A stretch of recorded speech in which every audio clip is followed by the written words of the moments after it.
Isaías 53, versículo 4 y 5. Así dice la palabra de Dios en el nombre de nuestro Señor Jesucristo. Ciertamente llevó en nuestras enfermedades, sufrió nuestros dolores.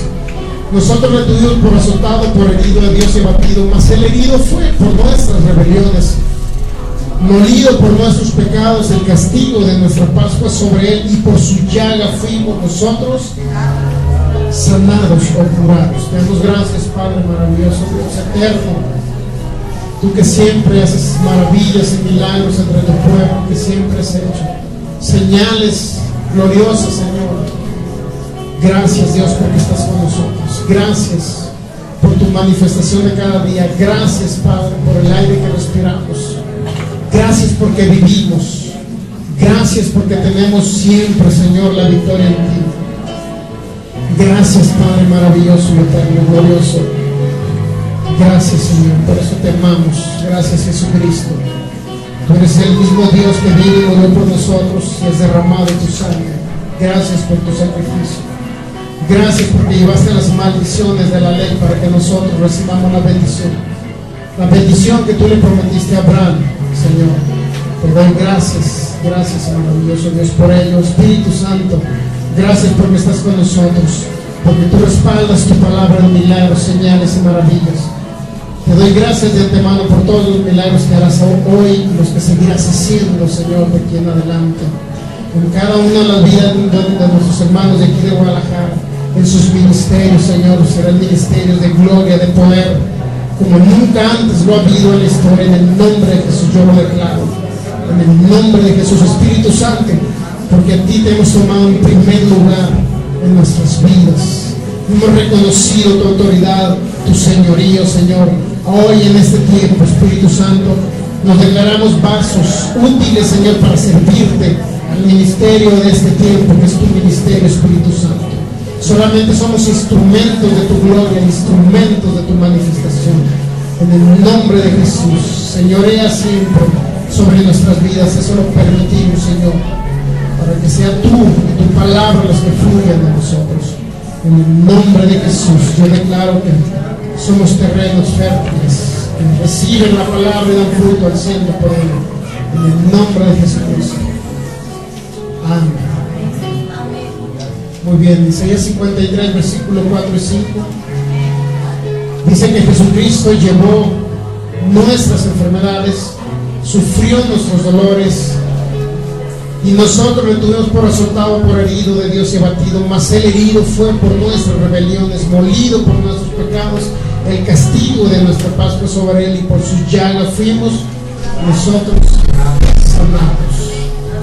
Entonces, fíjense bien, prácticamente hoy estamos terminando el curso Cómo operar en sanidad y milagros. Usted aprendió de todo en este curso, desde de una manera de orar u otra. Por ahí les vamos a traer unas hojitas que se nos pasó hoy, pero el próximo domingo se las traemos. Hay unas hojitas de un ministerio que se llama Charles y Francis. Ellos tienen un libro que se llama Sanidad a los Enfermos, o sanidad bíblica, no sé si se llama. Sanidad a los enfermos. En ese libro vienen cosas prácticas, ¿cómo le puedo decir? De cómo ministrar o cómo orar por los enfermos, cosas prácticas. Ellos te dicen para que ores, que son lo que hemos visto aquí, me explico, pero ahora de una manera práctica. Ellos le llaman el asunto de la nuca, el asunto de la, ¿qué más? El asunto de los pies y el asunto de la pelvis, así le llaman ellos. O sea, tres formas de ministrar. Por ejemplo, cuando alguien, dicen ellos que la mayoría de las enfermedades que sentimos los seres humanos, o sea, no todas, sino algunas enfermedades provienen de problemas de la columna vertebral. Por ejemplo, si hay un dolor de cabeza, proviene a lo mejor de que algún músculo o tendón que corre hacia el cerebro lo está oprimiendo en una vértebra. Y otro tipo de enfermedades, ¿no?, que vienen según de la columna vertebral, ellos dicen. Y si han visto aquí cómo ponemos a las personas que estiren los brazos hacia el frente, ¿verdad? Así. Si tiene un brazo más corto que el otro, ese se llama el asunto de los brazos, así le llaman ellos. Ponen los brazos hacia el frente Si tiene un brazo más corto que el otro, ponen la mano en la espalda y le ordenan a los brazos que crezcan y que la columna, las vértebras dorsales se vuelvan a su posición normal. Es decir, si hay una vértebra dañada, una hernia de disco, a través de hablarle a los brazos o a la columna dorsales se enderezan y se ve cómo los brazos se van emparejando. Ese es el asunto de los brazos. El asunto de los pies es que un pie esté más corto que el otro, por personas que tienen problemas de lumbalgia, personas que tienen problemas de todo lo que significa vértebras lumbares, lo sienta en una silla, un pie más corto que el otro, lo toma en los tobillos y de esa manera usted le habla a las vértebras lumbares que se enderecen, que se acomoden y vuelvan a su normalidad. Pero también hay el asunto de la pelvis, por ejemplo, personas que tienen problemas en la pelvis o incluso problemas cercanos aquí al estómago, por ejemplo, si tiene algún hígado, los riñones dañados, etcétera. Ellos dicen que se toman de la cintura a la persona y cuando se está orando por ellos, el Espíritu Santo comienza a mover. No sé si se han dado cuenta que mi esposa ministra algo al respecto. Nos toma de las velas de aquí en la pelvis, las dos manos, y el Espíritu Santo comienza a mover ese cuerpo y comienza el cuerpo inclusive a hacerse así, no sé si les ha tocado. Porque el Espíritu Santo está moviendo el cuerpo de tal manera que reconstruye un órgano dañado o incluso un problema de la pelvis. Y así sucesivamente el asunto de los pies, el asunto de la pelvis, el asunto de los brazos y el asunto de la nuca. Esos vienen en ese libro, son cosas prácticas, son como actos de fe para que me entiendan. Porque una persona dijo que no hay en sí una técnica como orar por los enfermos, y eso lo hemos visto, que no hay una sola técnica, o sea, decir no hay, puede orar un enfermo a distancia. Como oramos personas que tenían pies planos, ni siquiera los tocamos, solamente le dijimos, ¿usted cree que su hijo puede tener una niña por ahí de como 4 o 3 años de edad? ¿Usted cree que su niña puede hacerse el arco en los pies? Entonces declaro y recibo arcos en los pies de mi hija. Cuando le quitó los zapatos ya estaban hechos los arcos. Y no lo vimos cómo se hicieron, pero yo nunca le vi los pies planos. Pero cuando ella le quitó los zapatos ya estaban los arcos en los pies. Y eso fue algo impresionante como el Espíritu Santo hizo, y sin embargo no los tocamos, ni los pusimos que estirar las manos al frente, o ni siquiera les tocamos los pies. Entonces el Espíritu Santo sana de diferentes maneras. Usted se ha dado cuenta, las diferentes maneras ya vamos a ver algunas el día de hoy. Analizamos que la sanidad viene de Dios, eso ya es algo que ya sabemos de memoria, ¿verdad? Analizamos por qué o el origen de algunas enfermedades, que es la falta de conocimiento en la palabra de Dios, que es el conocimiento que tenemos pero no lo aplicamos, es una fe muerta, una fe que no la actuamos o no la vivimos. Es decir, si alguien viene enfermo y le digo pásale al frente, y no pasa porque ni siquiera tiene fe para pasar al frente, no hace un acto de fe para que reciba la sanidad o el milagro de parte de nuestro Señor Jesucristo. Entonces así sucesivamente vimos que la falta de perdón también permite que la enfermedad esté en la persona. La falta de perdón es muy importante, que no haya eso en los creyentes. Sí vimos por ahí algunos casos donde nuestro Señor Jesucristo dijo, si tú no perdonas al que te ofendió, pues Dios tampoco te va a perdonar. En el sentido no que nos vayamos al infierno, ¿me entiendes? Sino que no nos va a perdonar nuestra falta aquí en la tierra, lo cual denota que si nosotros tenemos la falta de perdón o resentimiento en nuestro corazón, eso ocasiona que el diablo se apodere de nuestro cuerpo, es decir, que tenga derecho en nuestro cuerpo algún espíritu inmundo de enfermedad, sea como se llame. La falta de perdón, la falta de conocimiento, algunos pecados ocultos también de las personas que tienen por ahí un pecado y no lo confiesan, como un hombre llamado John G. Lake, dice que los pasaba un cuartito a los que no sanaban, les preguntaba que si tenían rencor, resentimiento, algún pecado que tenían problema y no lo reconocían, no se arrepentían de ese pecado, por lo tanto, él esperaba hasta que se arrepintieran de ese pecado y ya después oraban y después sanaban a los enfermos. Es decir, muchos enfermos, cuando usted ore por ellos, no se desespera si no sanan a la primera. Si no sanan a la primera, hay que investigar o hay que pedirle al Espíritu Santo que nos guíe a ver cuál es el problema. Si a lo mejor tiene resentimiento, odio en su corazón, si a lo mejor y no ha perdonado, a lo mejor tiene algún pecado oculto, etcétera, o incluso personas que tienen fe pero no la aplican, es decir, ni siquiera hacen el acto de fe. Hay que ayudarles a que hagan el acto de fe, es decir, si la persona dice pasa enfrente o no pasa, si viene alguien paralítico, pues hay que agarrarlo de la mano, hay que impulsarlo en cierta manera. Por ahí hay un predicador que les pisa los pies y se vienen dañados los pies y todavía les da ahí con los pies, los pone a actuar en fe y el poder del Espíritu Santo los ministra y comienzan a levantar paralíticos. Entonces hay diferentes maneras en que podemos orar por los enfermos, no solamente ayuno, no solamente la imposición de manos, pero la más normal es la imposición de manos. Entonces fíjese bien, vimos también la capacidad que tenemos, la capacidad delegada de Jesús o la autoridad delegada de Jesús para reprender enfermedades. Mateo capítulo 10.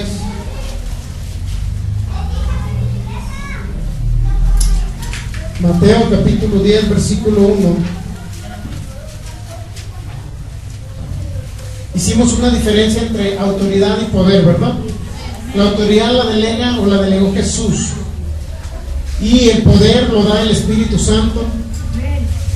Es decir, autoridad más poder es una arma explosiva para el diablo, los demonios y los espíritus de enfermedad.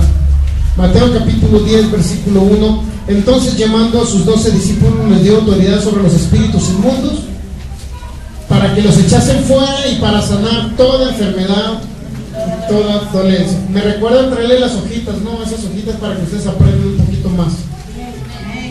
Esas hojitas vienen, ahorita que me acordé, esas hojitas vienen específicamente, la manera de cómo usted le va a hablar a la enfermedad, o va a orar por ella o la va a reprender. Por ejemplo, dice, si alguien tiene sobrepeso, hay un órgano que en el cerebro que se llama apestat, algo así.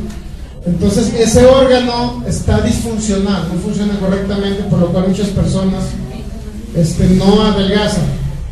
Entonces dice, le vas a hablar a ese órgano, no sé si, creo que es un órgano, ¿no? Le vas a hablar para que funcione correctamente. Entonces cuando tú le hablas para que funcione correctamente, entonces ese va a mandar una señal a tu cuerpo para que tu cuerpo reaccione correctamente, digiera correctamente los alimentos. Es un ejemplo, ¿no? También viene, por ejemplo, si vas a orar por uno de diabetes o de por ejemplo, ¿cómo se llama la enfermedad de los huesos? La artritis. Si vas a orar por alguien de artritis, primero tienes que reprender el espíritu de muerte, te dice. Después de que reprendes el espíritu de muerte, ya le hablas al sistema óseo que reaccione correctamente. Entonces él te lleva por procedimientos. Cierto tipo de enfermedades, ¿cómo vas a orar para que funcionen correctamente los órganos, para que funcione correctamente el cuerpo humano? Entonces te dan nombres específicos. Por ejemplo, si alguien tiene diabetes, le vas a ordenar al páncreas, vas a ordenar un milagro creativo para que el páncreas funcione correctamente, y vas a declarar un milagro creativo. Aparte que vas a echar fuera el espíritu de diabetes, vas a ordenar un milagro creativo de un páncreas nuevo formándose en ese cuerpo. Si se han dado cuenta que más o menos nosotros mencionamos cuando declaramos un milagro de un páncreas nuevo formándose en ese cuerpo. Obviamente que cuando ya a la persona le sale el nivel de azúcar normal, significa que su páncreas ya se formó correctamente. Entonces ahí te dan una serie de formas de orar por los enfermos, una serie de ejemplos para que usted sepa exactamente cómo orar en cada uno de los casos, aunque hay diversidad de casos. No les abarca todos los casos. Entonces son las hojas que le vamos a traer copia. Vamos a traer una copia, y el que quiera copias, pues aquí le vamos a dejar con el hermano Oli. El que quiera copias, pues ahí le dice, préstemelos para sacarle copia. O le paguen, no sé cuántos sean, son como 20 hojas, 20 páginas. Y le dice, ¿sabes qué? Me cuestan 15 pesos sacarle copia. Bueno, aquí le dan los 15 pesos y van a la librería, y el que quiera, pues ahí le pide las copias. Es importante esa información de ese libro. Es un libro de Charles y Francis, pues es un libro que no existe aquí en Guadalajara, inclusive en México no se halla tampoco. Es un libro que está para el habla hispana, pero es difícil encontrarlo en las librerías. Ok, Mateo capítulo 10, versículo 1. Entonces, llamando a sus 12 discípulos, les dio autoridad sobre los espíritus inmundos. ¿Qué dice que les dio Jesucristo a sus discípulos? Autoridad sobre los espíritus inmundos.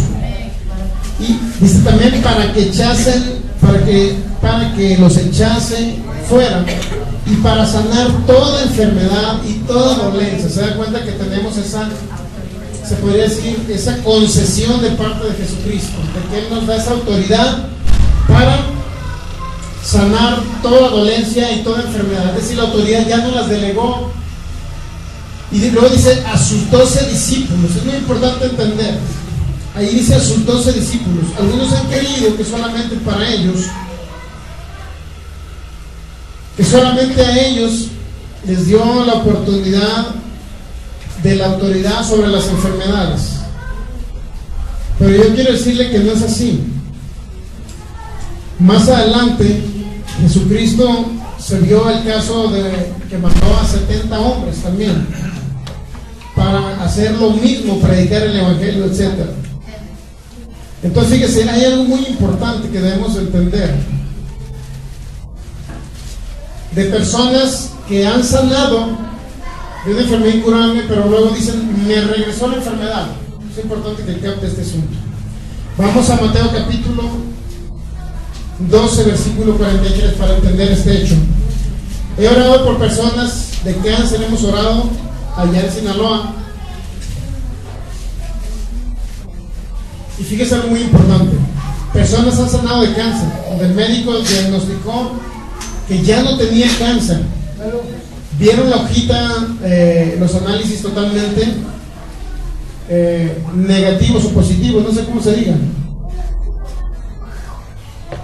El médico dijo y constató, dijo, oye, pero si hace una semana o hace 15 días tenías todo lleno de cáncer invadido tu cuerpo, de repente ya no tienes nada, y aquí están los análisis. Pero al tiempo, a los 2-3 meses, nuevamente le brotó el cáncer. La pregunta es, ¿por qué? Si ya lo había sanado Jesucristo. Aquí viene el ejemplo, Mateo 12:43. Cuando el espíritu inmundo sale del hombre, anda por lugares secos, buscando reposo y no lo halla. ¿A qué se refiere? Al espíritu inmundo, ¿verdad? Si no está hablando, al espíritu inmundo. Muy bien. Dice que ese espíritu inmundo sale del hombre, anda por lugares secos buscando reposo y no lo halla. Entonces dice, volveré a mi casa de donde salí. Y cuando llega la halla desocupada, barrida y adornada. Entonces va y toma consigo otros 7 espíritus peores que él, y entrados moran allí. Es decir, entran otra vez. Y el postrer estado de aquel hombre viene a ser peor que el primero, así también acontecerá a esta mala generación, dijo Jesús. ¿Cuál es en sí toda la enseñanza de esto que nos deja Jesús al respecto? Es que Jesucristo, cuando echó fuera enfermedades, les habló espíritus de enfermedad. En muchos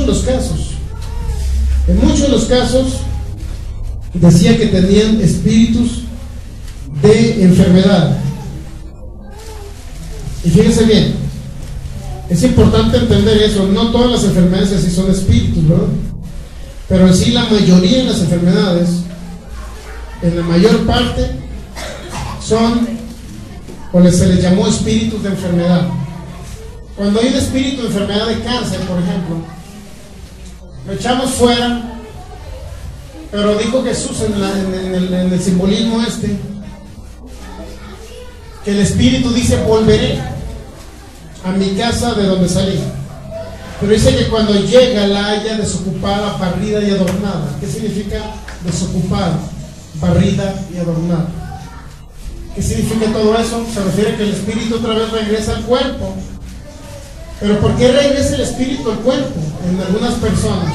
Primer lugar, porque la persona ya había recibido su sanidad, el milagro ya lo había recibido.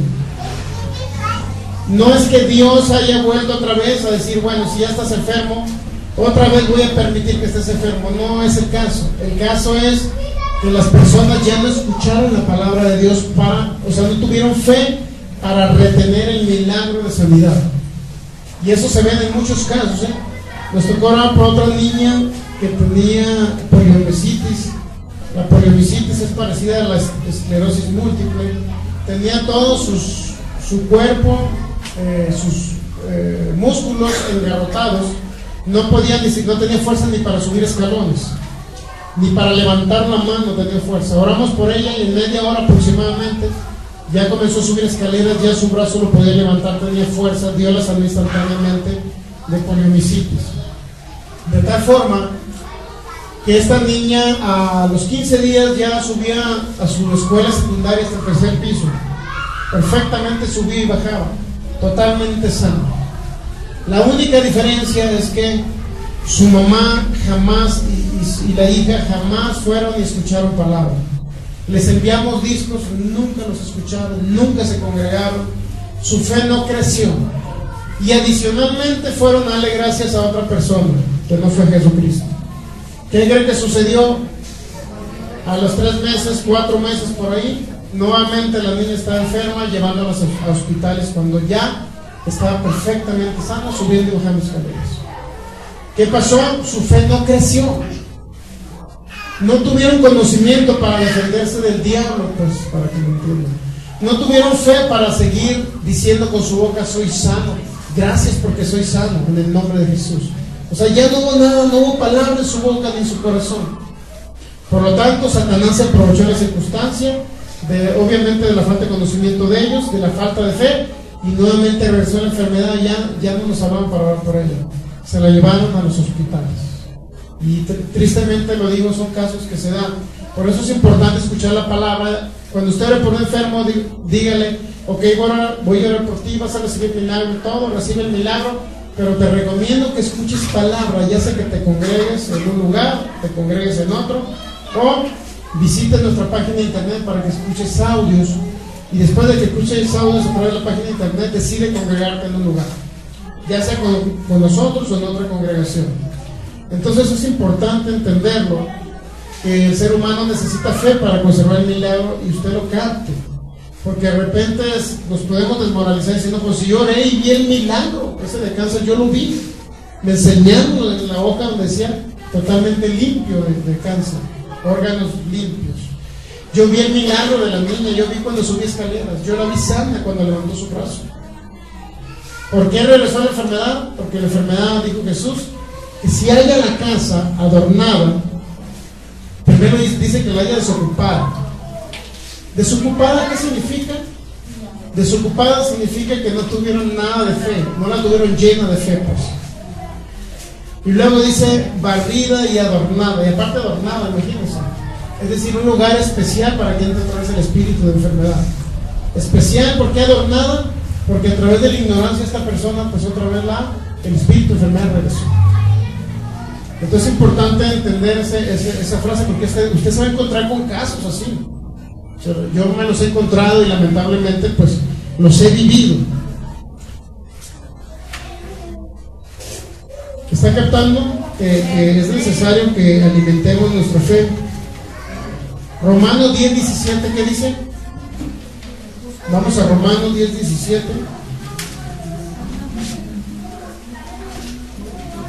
Fíjense bien lo que dice Romanos 10:17.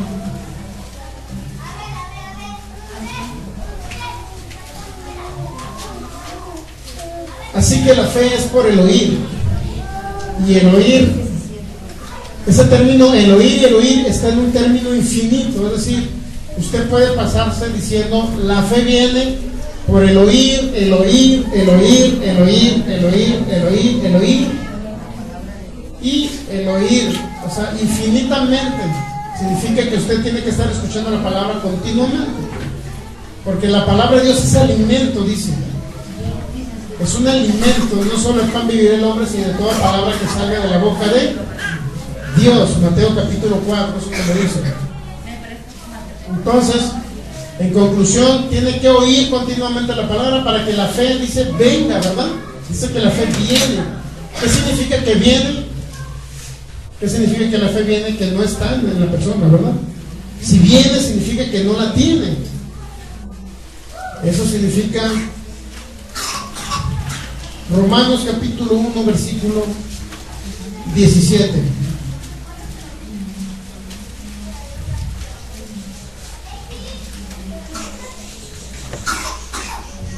Romanos 1:17 dice: porque en el Evangelio la justicia de Dios se revela por fe y para fe.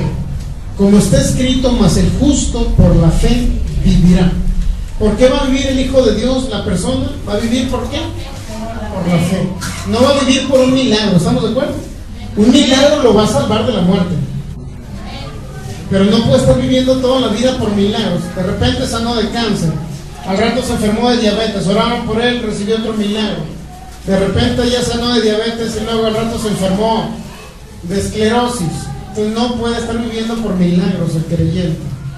Como ya oraron por él de cáncer, bueno, ya sanó, de repente le salió diabetes. Nunca volvió a regresar la persona, solamente volvió a regresar para que oraran nuevamente por él, ahora por diabetes. Entonces la recomendación es decir, ¿sabe qué? Por favor, venga más seguido a escuchar palabras. No se aleje del reino de Dios. Dice la justicia, porque en el Evangelio la justicia de Dios. ¿Qué significa la justicia? La justificación. Significa que Dios pagó el precio, significa que a través del sacrificio de Jesús somos nosotros salvos, reconociendo que Él es el Señor. La justicia significa que se nos declaró justos delante de Dios, para que me entiendan, es decir, salvos. Ese término justicia a veces no se entiende. De repente uno puede pensar, la justicia de Dios significa que va a traer el castigo sobre la humanidad. Eso no significa justicia.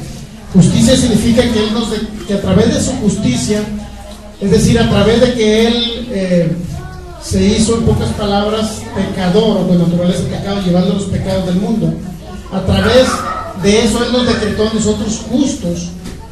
Es como si un juicio hubiera habido a favor nuestro, pues, donde dice: Jesucristo pagó el precio, Jesucristo llevó el pecado para que tú seas libre, tú seas salvo y te vayas al cielo cuando mueras. Porque en el Evangelio la justicia de Dios, el Evangelio está captando el término, ¿verdad? La justicia de Dios se revela. Fíjense cómo se revela. ¿Por qué? Por fe. Cuando alguien oye de Jesús, viene la fe. Alguien oyó que Jesús se murió en una cruz, derramó su sangre, bajó al infierno 3 días y 3 noches, resucitó al tercer día. Viene la fe por el oír. Pero dice que la justicia se revela por fe, y luego dice ¿por qué? Para fe. ¿Qué significa para fe? Primero por fe recibiste la salvación, pero es para fe, es decir, para que continúes en fe.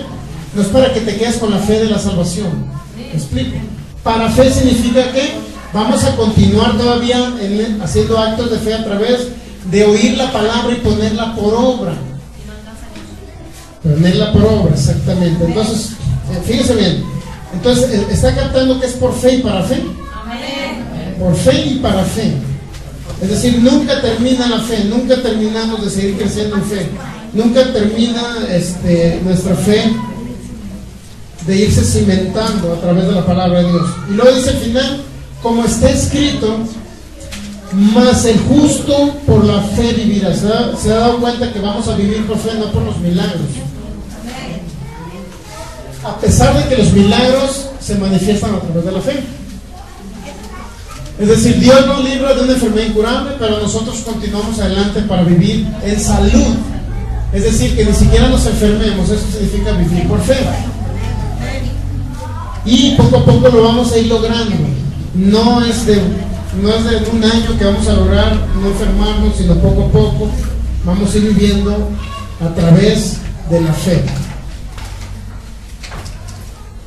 Está captando que es necesario que el oyente siga a través de la fe, siga en la fe.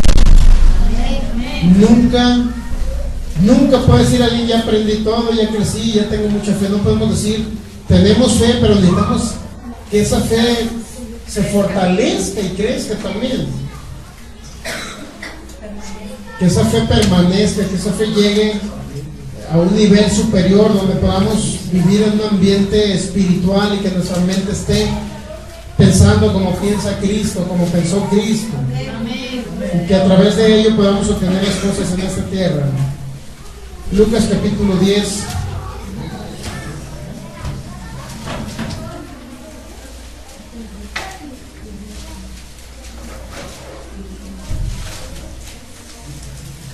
Perdón, Lucas capítulo 13. Lucas capítulo 13.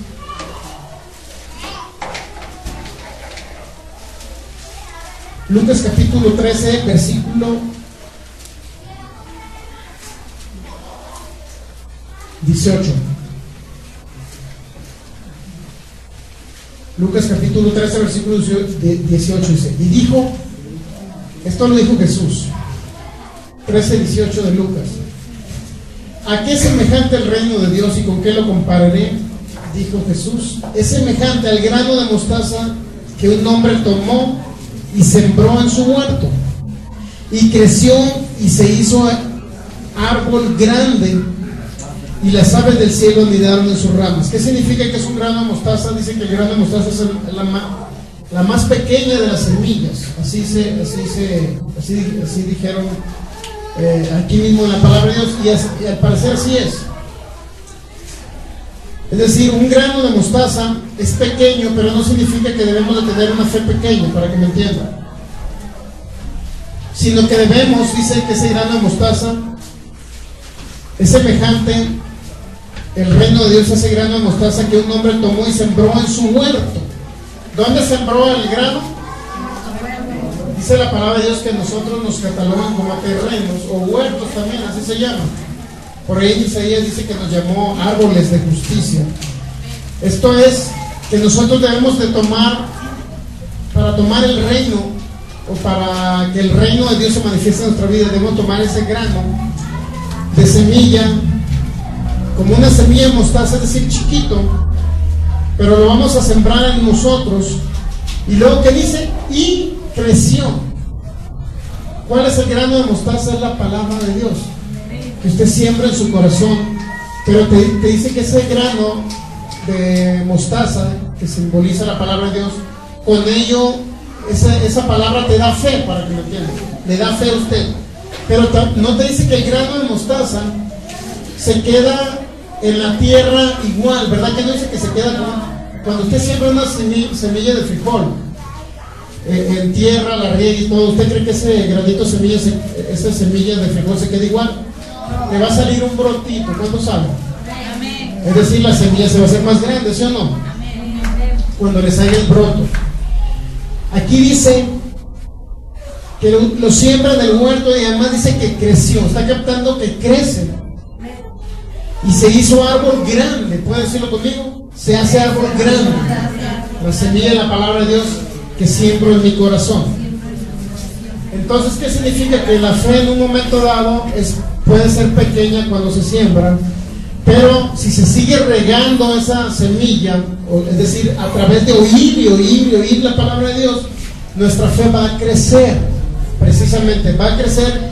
Y luego dice que es un árbol grande, y las aves del cielo andaron en sus ramas. Es decir, crece la fe cuando usted riega la palabra de Dios. Es decir, escuchó sobre sanidad. ¿Qué tiene que volver a hacer? Volver a escuchar este mismo tema, volverlo a escuchar nuevamente. Eso le va a traer fe, volver a escuchar lo mismo 2 o 3 veces o 5 veces, las veces que sea, para que le quede claro en su corazón. Muchas personas escuchan sanidad y ya no quieren volver a escuchar. Escuchan prosperidad, ya no quieren volver a escuchar. Escuchan palabra de que Dios es bueno, ya no quieren volver a escuchar. Dicen, qué aburrido volver a escuchar lo mismo. ¿Por qué dicen aburrido? Porque creen que ya se lo saben todo, porque ya tienen la fe del mundo, la más grande del mundo. Pero no es así.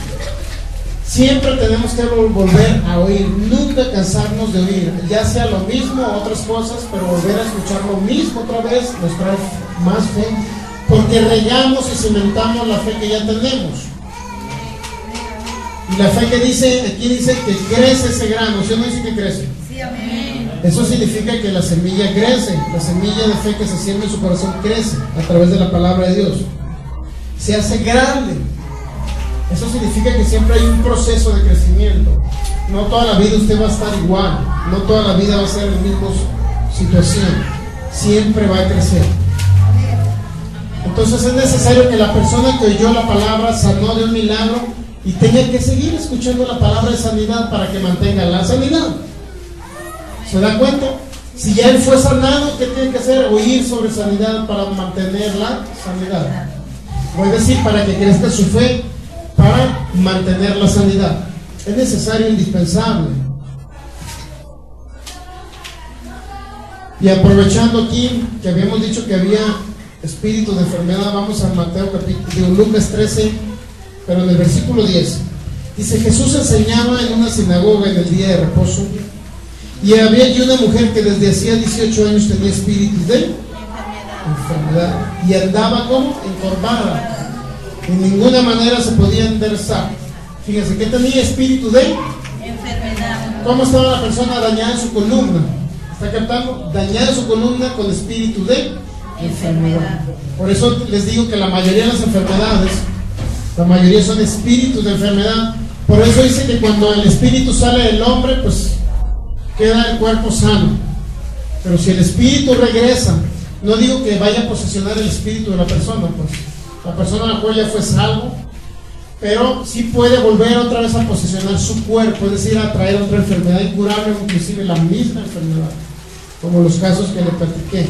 Es importante que la persona siga nutriéndose para que esa semilla que se sembró de sanidad prospere y crezca y se mantenga sano.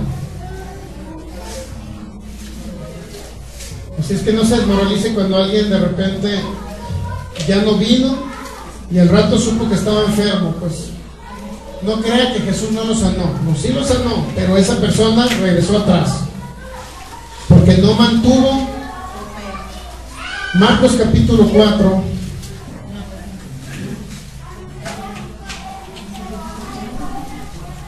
Marcos capítulo 4, versículo 30.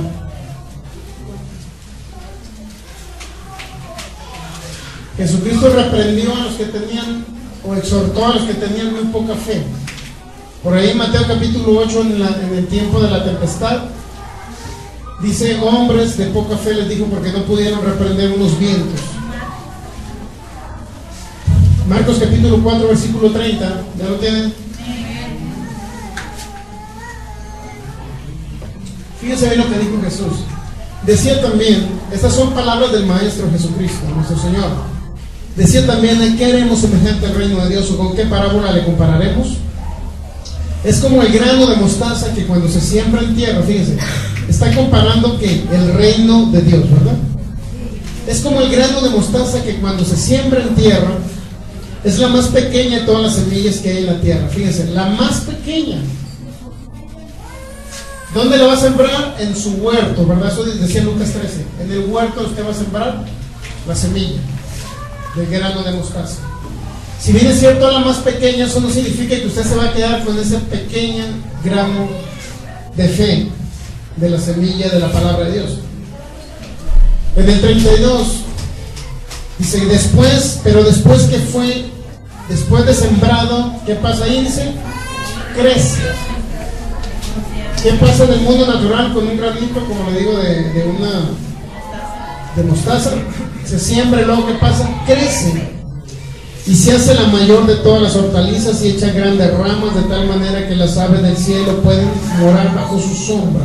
Es decir, no nos vamos a quedar con la pequeña semilla de mostaza, con la pequeña semilla que es la palabra de Dios que se sembró, sino que la vamos a seguir oyendo, ¿verdad? Pero ¿qué va a seguir oyendo? Sobre lo mismo, es decir, a lo mejor a la primera no lo va a captar, a lo mejor a la segunda, a la tercera, o cada vez que venga un problema de enfermedad, usted va a escuchar sobre este tema. ¿Estamos de acuerdo? Para que crezca su fe y se mantenga su fe ahí, en crecimiento. Si bien es cierto, la poca fe no puede hacer grandes cosas. Mateo capítulo 8. Bueno, el mismo Marcos, antes de Marcos, en Marcos 4, ahí mismo en Marcos 4,